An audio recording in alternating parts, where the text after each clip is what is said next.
মধ্যে গড়াগড়ি যাচ্ছে, নিজে আচরণ করছি, কখনোই আবার ক্রন্দনই করছেন উচ্চ স্বরে, দুটি বাহু তুলে কৃষ্ণকে ডাকছে, নিজেই কৃষ্ণ, আবার কৃষ্ণ কৃষ্ণ বলে পথে পথে কেঁদে বেড়াচ্ছে।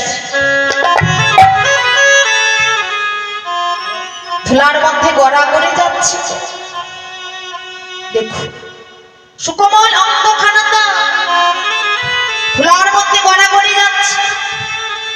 কেন? ধুলার মধ্যে কি আছে যে আজ গড়াগড়ি যাচ্ছি? গৌর সুন্দরমা। ওই আমরা যখন কীর্তন শ্রবণ করতে আসি কি করি? ধুলার মধ্যে কেউ বসি না, কি করি না, খড় পেতে দিই, না হলে চট পেতে দিই, তবেই আমরা বসি। কিন্তু আমার মহাপ্রভুর সঙ্গে কি তুলনা হয়? তিনি যে করুণাময় ভগবান, শুধুমাত্র ভক্তের জন্য জীবের উদ্ধারের হেতু আজ গৌর সুন্দর আমার ধুলার মধ্যে গড়াগড়ি যাচ্ছে। ভগবান আমাদের সব কিছু দিয়েছে,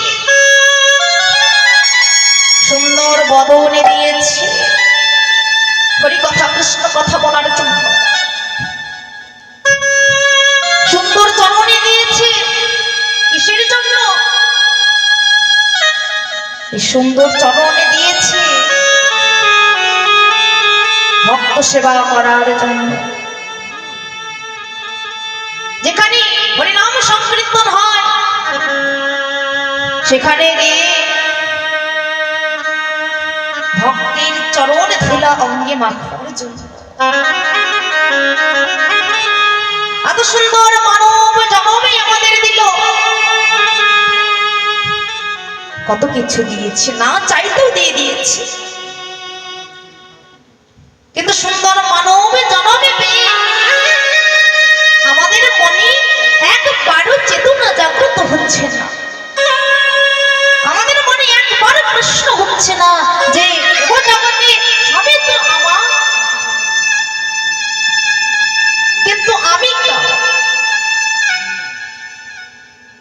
এই দেহটা তো আমারও নয়, এই জগতে যত কিছু আছে সবই আমার, কিন্তু এটা আমরা ভুল মানছি, এটাও তো অন্যের দেওয়া। এই যে দেহটাই আমরা পেয়েছি, এই দেহটা মা আমাদের কৃপা করে এই ধরায় নিয়ে এসেছিল বলে, জন্ম দিয়েছিল বলে তবেই আমরা পেয়েছি। দেহটাও কিন্তু অন্যের, নিজের বলতে কিছু নাই। টাকা পয়সা রোজগার করছি বড় হয়ে, তাও কিন্তু পরের দেওয়া। কর্ম করছি তবে আমরা টাকা পয়সা পাচ্ছি, সেটাও কিন্তু পরের দেওয়া, ওটাও আমার নিজের নয়। তাহলে কিছুই আমার নিজের নয়, বাড়ি গাড়ি টাকা পয়সা সোনা দানা কিছুই না, সব কিছু অন্যের দেওয়া। দেহটা দিয়েছি তবু, কিন্তু কিসের আমরা গৌরবে করছি? কেন আমরা হরিনামে কাঁদছি?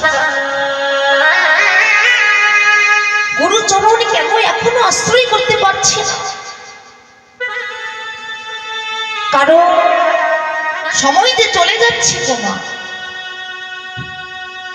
সময় যে বড় মূল্যবান।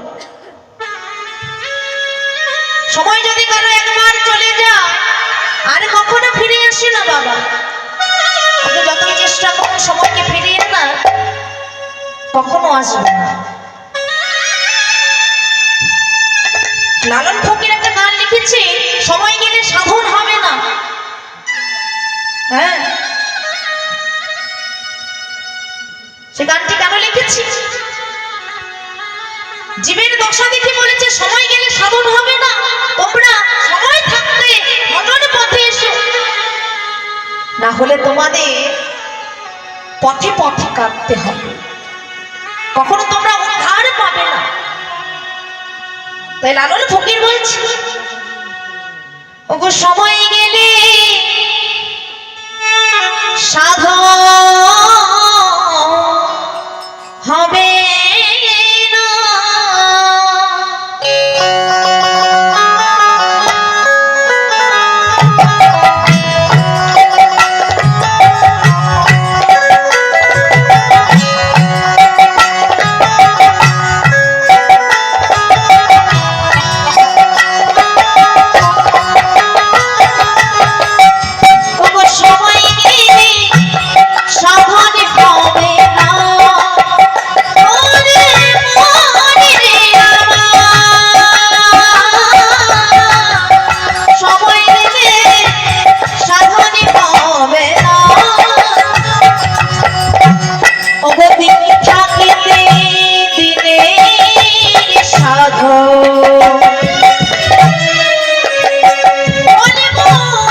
জল না থাকে মাছ থাকবেই, মাছ কখনো থাকবে না। হ্যাঁ। আর ভগবান কোথায় থাকে? কোথায় থাকে গো? না ভক্তের হৃদয়ে। ভগবান থাকে ভক্তের হৃদয়ে, কিন্তু ভক্তের হৃদয়ে যদি অহংকার পরিপূর্ণ থাকে সেখানে ভগবান থাকবেই? ভগবান থাকবে না। একদিন নারদ মুনি ভগবানকে জিজ্ঞেস করলো, প্রভু তুমি কোথায় থাকো? আমি কোথায় থাকি জানো? না ওম কৃষ্ণামি জাগিনা হৃদয়ং নজ মদ ভক্ত যত্র গায়তে তত্র কৃষ্ণামি হে নারদ তুমি হে শোনো, আমি যোগীগণের হৃদয়ে বাস করি না, আমি ব্রাহ্মণের হৃদয়ে বাস করি না। আমি কোথায় থাকি জানো? যেখানে আমার ভক্ত আমার সর্বদাই গুণকীর্তন করে, আমার নামে করে কাঁদে, আমি সর্বদা সেথায় সেই জায়গায় বিরাজ করি। আর আমার ভক্তের হৃদয়ে যদি মন তুলসী এবং ভক্তি চন্দন কেহ যদি আমায় দান করতে পারে, তবেই আমি সেই ভক্তের কাছে ধরা দিই এবং সেই ভক্তের হৃদয়ে বিরাজমান করি।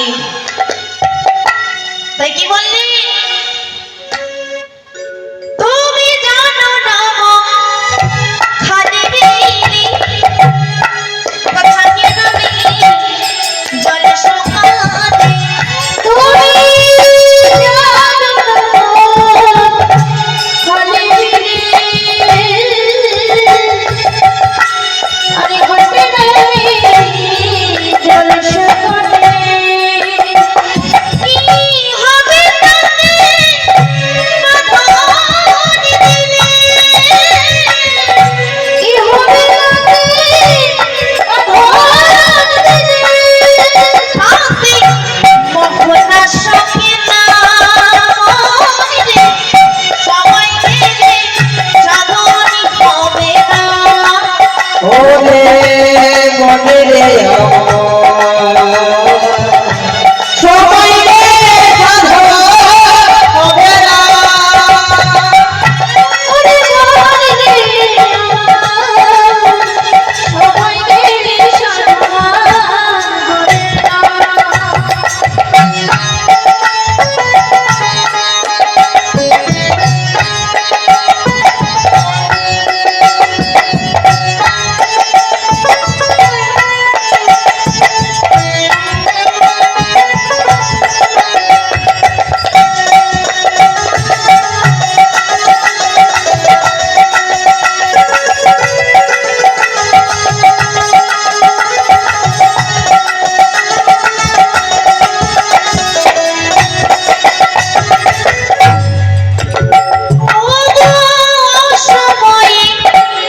কৃষি করে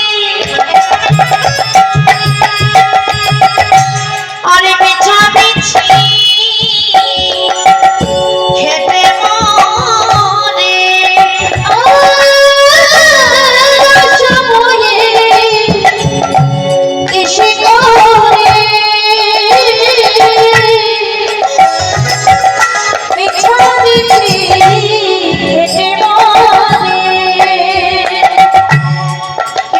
সময়ে কৃষি করে বেচা বিছি খেতে মরে। অসময়ে কৃষি করে মিছামিছি খেতে মরে। অসময়ে কৃষি, যে ফসল যে সময় ফলবে ফসল দেবে, সে সময়ে যদি আমরা সেই ফসল যদি না ফলাই তাহলে কি হবে? ফসল ভালো ফলবে? ফলবে না। যতই উন্নত মানের বীজ দাও না কেন এবং যতই মাটি উর্বর হোক না কেন, যার যেটা সময় শীতকালে যার যেটা সময় সেই সময়ে যদি আমরা বীজ রোপণ না করি, যদি ফসলটা না ফলাই, সেই ফসল কিন্তু ভালো হবে না, সে ফল দিতে পারবে না।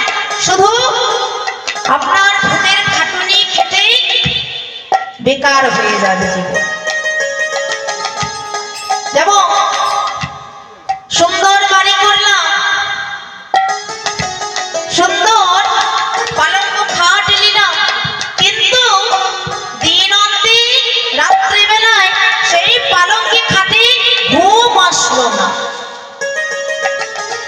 তাহলে হবে সারা জনমে ভূতের খাটুনি খেতে যদি ঘুমে নাই আসে,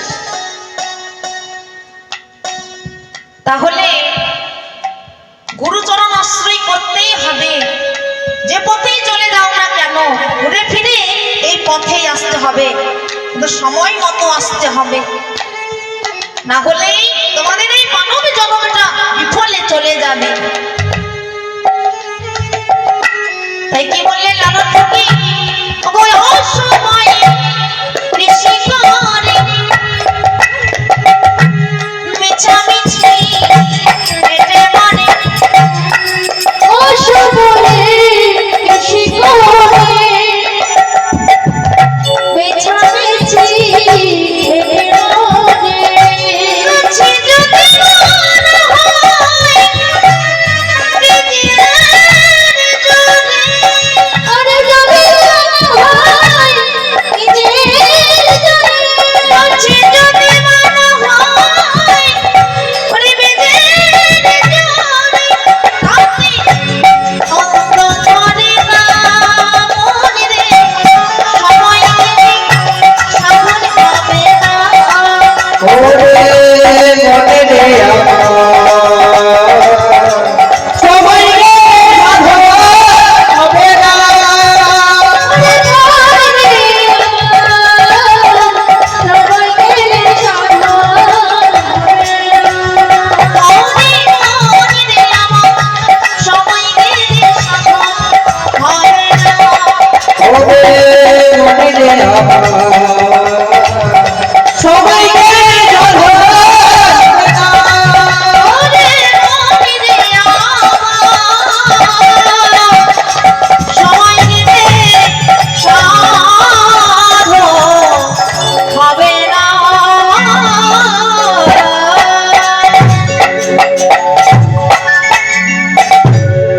সময় গেলে সাধনই হবে না। লালন ফকির এক পাশ থেকে দাঁড়িয়ে বলছে, ওরে করি হতদিন,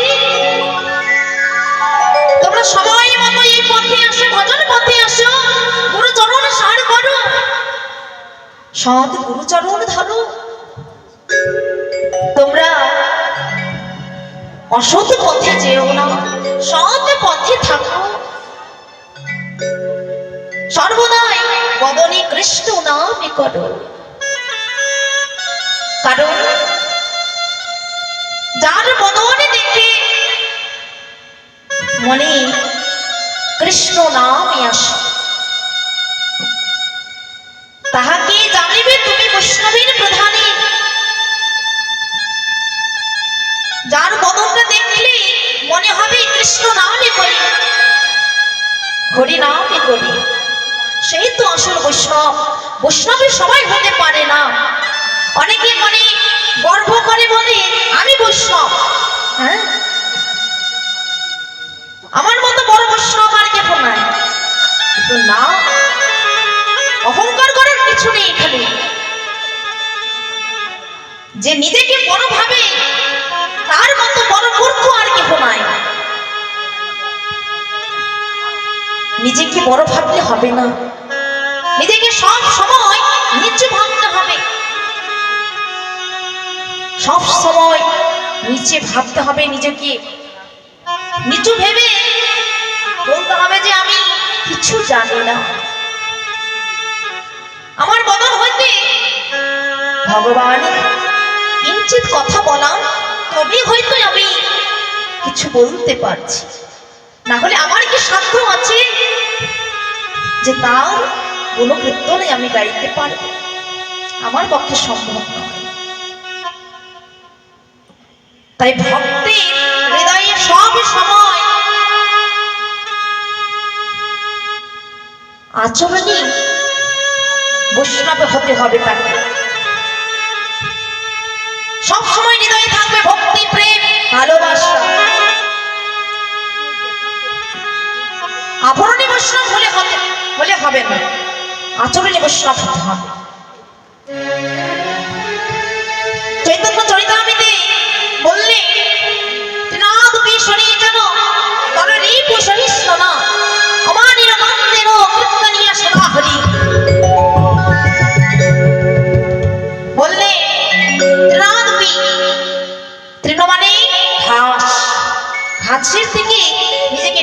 ভাবতে হবে। দেখবেন ঘাসের উপরে আপনি হেঁটে হেঁটে যান, ঘাস কি কিছু বলে আপনাকে? কিছু বলে জোর গলায়? বলতে পারে না, সে কিছু হয়ে যায়। চলে যান, আবার কিন্তু সেই ঘাস আবার উঠে দাঁড়ায়। হ্যাঁ? সে কিছু বলে না। নিজেকে সব সময় সে নিজে ভাবে। আঁচলে নিয়ে বৈষ্ণব হতে হবে, ওই ঘাসের মতো নিজেকে নরম ভাবতে হবে। কেউ আপনার সঙ্গে কথা বললো, আপনি চিৎকার করে তাকে উত্তর দিলেন, এটা বৈষ্ণবের আচরণ নয়।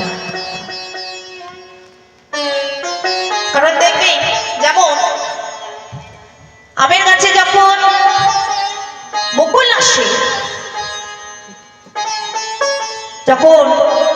আসে, আম ধরে অবশ্য।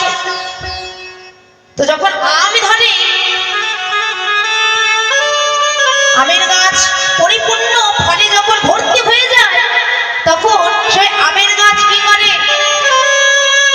নিচের দিকে ঝুলে পড়ে না?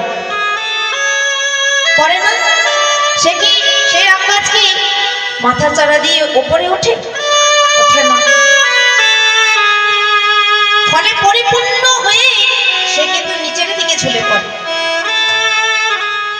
কখনো চারা দিয়ে ওঠে না। তাই নিজেকে সব সময় নিচু ভাবতে হবে। যদি কেউ নিজেকে নিজ ভাবতে পারে, আগে হও নিচু তবেই পাবে কিছু। কথাই আছে, আগে নিচু হতে হবে, হ্যাঁ, তবেই তুমি কিছু পাবে, তার আগে নয়, কোনো ফল পাবে না। অহংকারে কারোর সঙ্গে কথা বললে হবে না, আর মনে অহংকার রাখলে হবে না যে আমার মতো আর কেহ নাই, আমি সবই জানি, এই মনে রাখলে হবে না। অহংকার সব ত্যাগ করতে হবে। মনে শুধু থাকবে প্রভুর জন্য ভক্তি, প্রেম, ভালোবাসা, এই শুধু থাকবে, আর কিছু থাকবে, সেই হলো আসল বৈষ্ণব। তাই এদিকে মা, আমরা কি করছি গো? ভগবান তো আমাদের জন্য সব কিছু করেছে, আমরা কি করছি? দিন অন্তে কৃষ্ণ নামে বলতে পারছি না। সারাদিন খেটে কি করছি? রাত্রেবেলায় ওই বিছানার মধ্যে ঘুমিয়ে পড়ছি। প্রত্যেকদিন আমাদের সকলে কিন্তু এই দিনে চলে যায়, হ্যাঁ, কিন্তু কখনোই আমরা দিন অন্তে সন্ধ্যেবেলায় যে আমরা কৃষ্ণ নামে করবো, তাও আমরা করতে পারছি না। আমাদের এত বিপদে কেন? আমরা যখন শয়নে যাই, তখন কেউ কি আমরা ভগবানের নামে করে, ভগবানকে প্রণাম করে কেউ কি শয়নে যাই না? যাই? কেউ যায় না। যখন শয়নে যাবে, তখন ভগবানকে স্মরণ করবেন, ভগবানকে স্মরণ করে গোবিন্দাই নম বলে শয়নে যাবে। কেন? তার কারণটা কেন? আপনি যে ঘুমোবেন, ঘুমের কালে তো আপনার মৃত্যু তো ঘটতে পারে না মা? আমরা কি বলতে পারি যে আমাদের সেই নিদ্রায় আমাদের মৃত্যু হবে না? আমরা কেউ বুকে হাত দিয়ে জোর গলায় বলতে পারবো না যে আমরা আবার সকালবেলায় উঠেই সবার সঙ্গে কথা বলবো। আমরা কেউ জানি না কার কখনো মৃত্যু ঘটবে।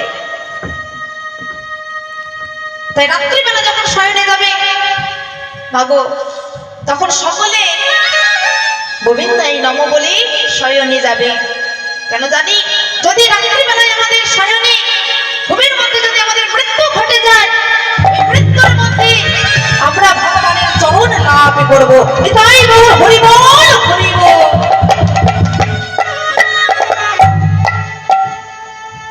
কিন্তু কজন আছি গো আমরা যে আজকালের যে ছেলে মেয়েরা আছে তাদেরকে আমরা শেখাই? কজন আছে?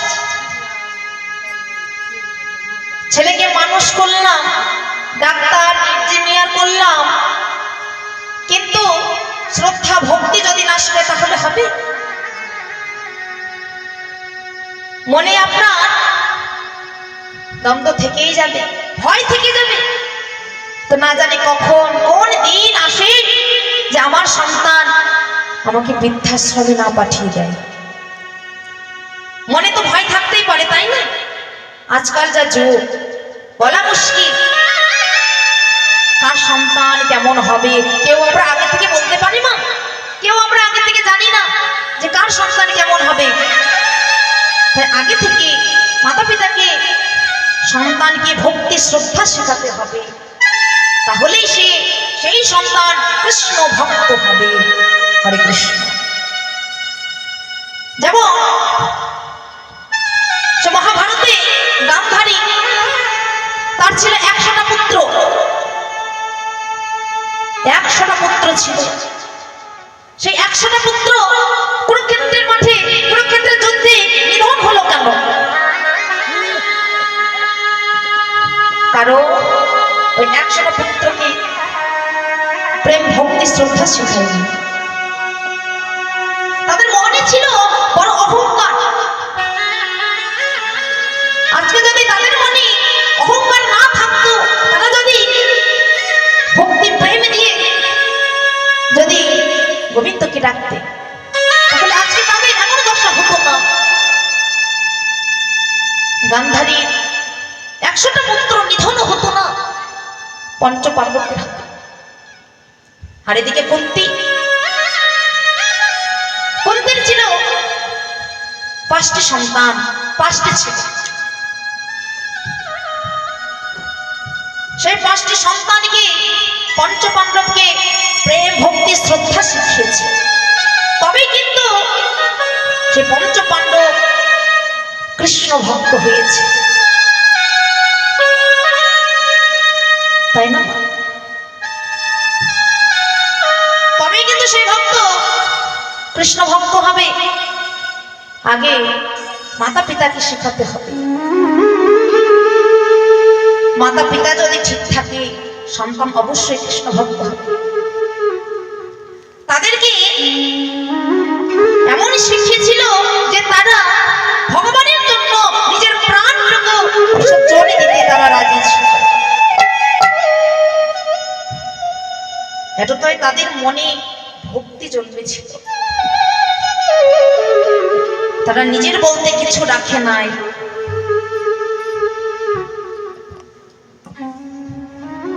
আর আমরা কি করি গো? ভগবানের কাছে যখন যাই, আমরা কিসের জন্য যাই?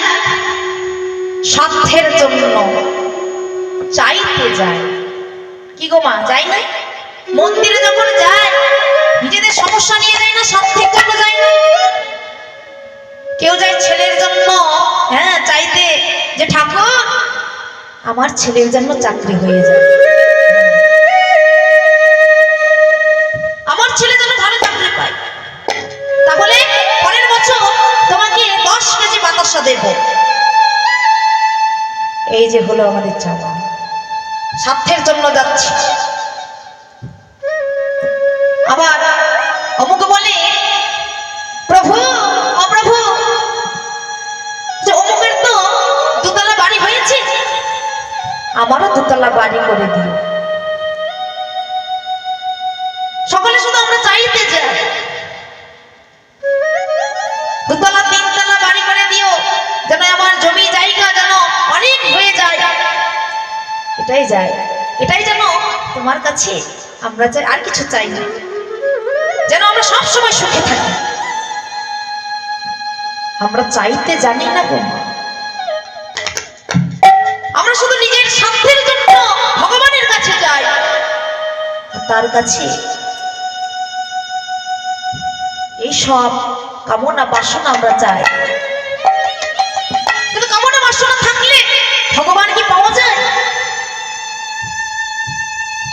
সুখ থাকলে কি ভগবান কি পাওয়া যায়? পাওয়া যায় না। আমাদের চাওয়াটা কি হয় গো? কামনা বাসনার মতো হয়ে যায় চাওয়া, কিন্তু প্রকৃত ভক্তি চাওয়া সেটা নয়।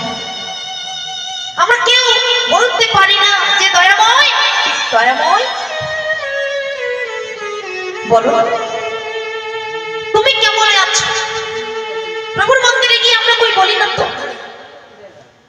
কোন ভক্ত হাত উঠিয়ে বলতে পারবে যে না আমি বলি যে দয়াময় কেমন আছে? আমি চাইতে যাই না, কিন্তু আমরা সবাই চাইতে যাই, কেউ আমরা এখানে বলতে পারবো না। আমরা কেউ চাইতে জানি না। চেয়েছিল কে জানেন? চাওয়ার মতো চেয়েছিল কে? না কুন্তি। যখন যুদ্ধ শেষ হলো, কুরুক্ষেত্রের যুদ্ধ যখন শেষ হলো না, এদিকে পঞ্চপাণ্ডবরা নিজেদের রাজ্য ফিরে পেয়েছে, যুধিষ্ঠির হস্তিনাপুরের রাজা হয়েছে, আর এদিকে কুন্তি ছুটতে ছুটতে যুধিষ্ঠিরকে বলছে, যুধিষ্ঠির যুধিষ্ঠির নেমে আয় বাবা, নেমে আয়, ওই রাজ সিংহাসনে বসিস না, নেমে আয়। কেন মা, কি হয়েছে?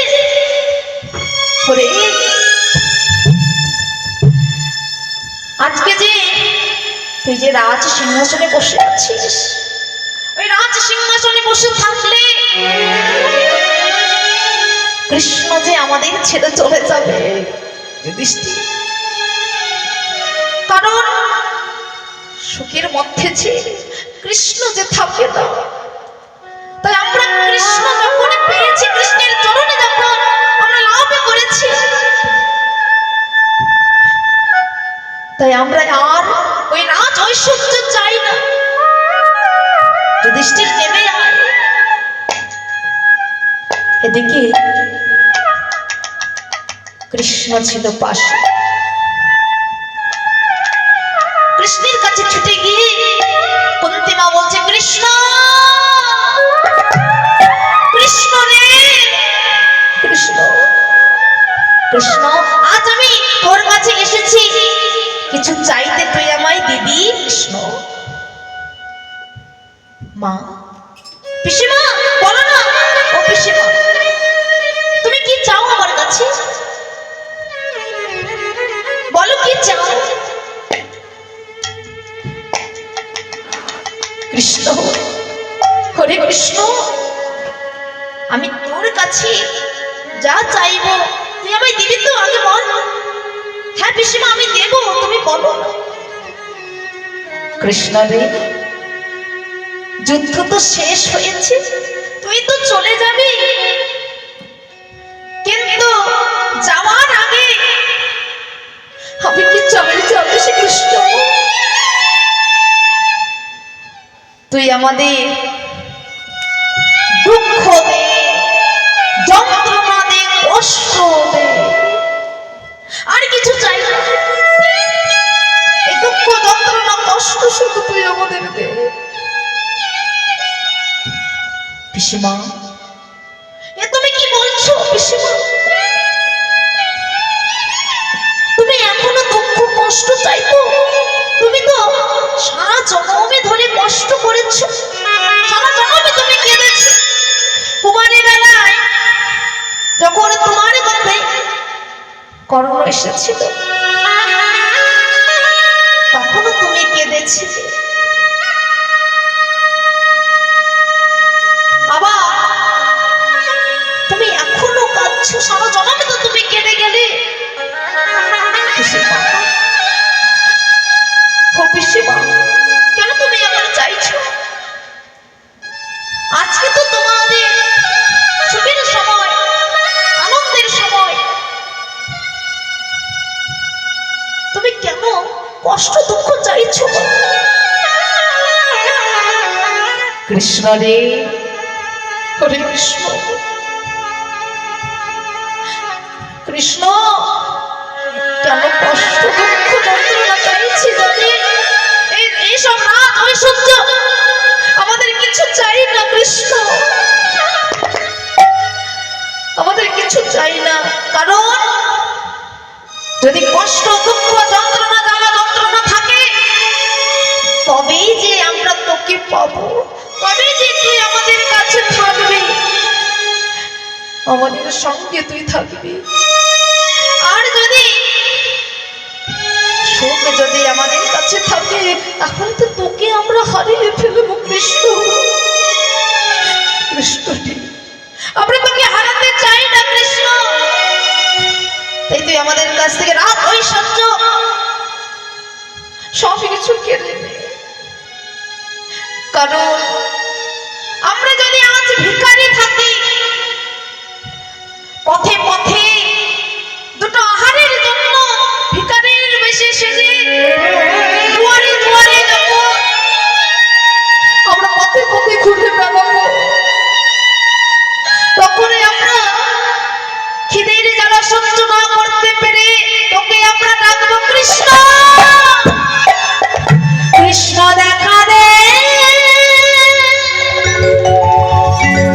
হরে কৃষ্ণ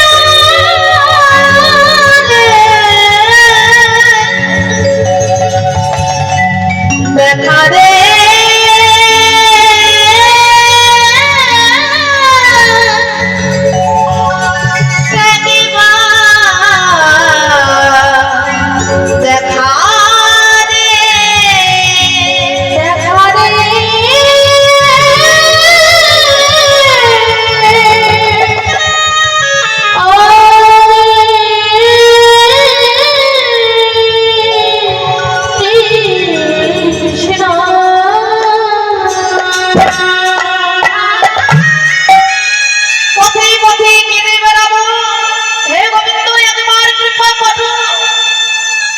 একবার আমাদের এই ক্ষুধা নিবৃত্তি করো।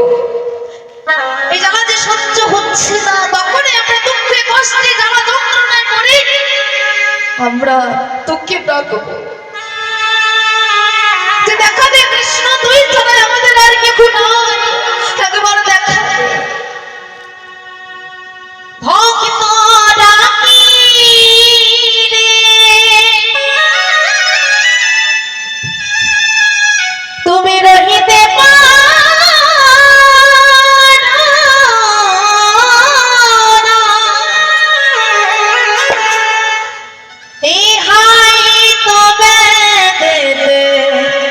শোনে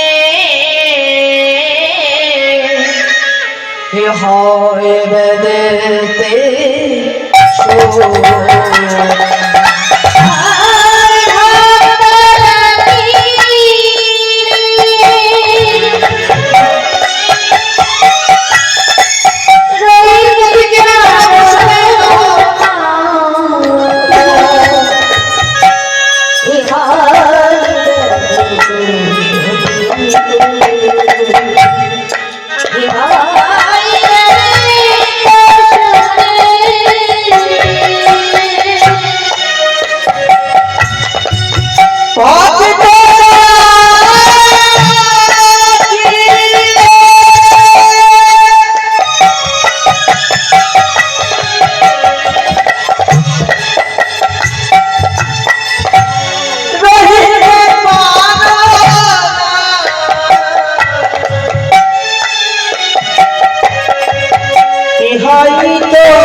প্রেম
ভগবানের নয়নে অশ্রু প্লাবিত হয়ে হয়ে চলেছে। নয়ন থেকে টপটপে করে জল ঝরে পড়ছে। ভক্ত যদি বলে যে আমাকে দুঃখ দাও, কষ্ট দাও, যন্ত্রণা দাও, তা শুনে কি ভগবান আমার থাকতে পারে?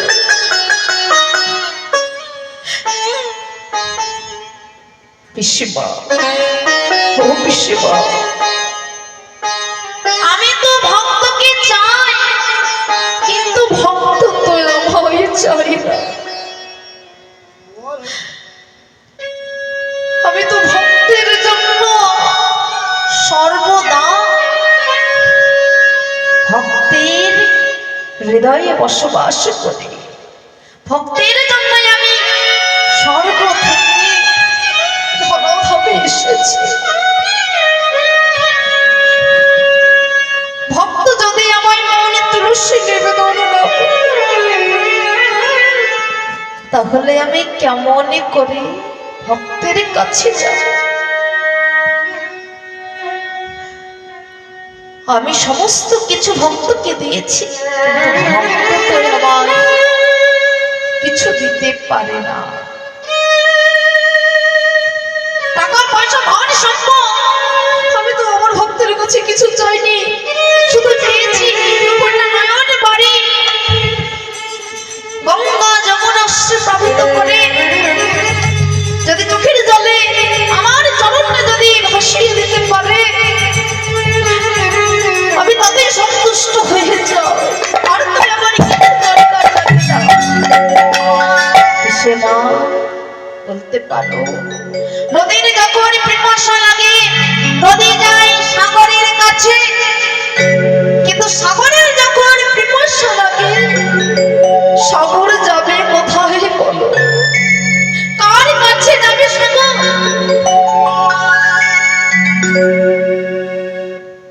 আমার ভক্তের কাছে আমি কি করে যাব?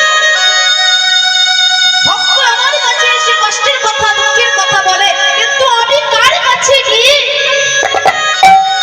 আমার বেদনার কষ্টের কথা দুঃখের কথা কার কাছে গিয়ে বলতে পারবো?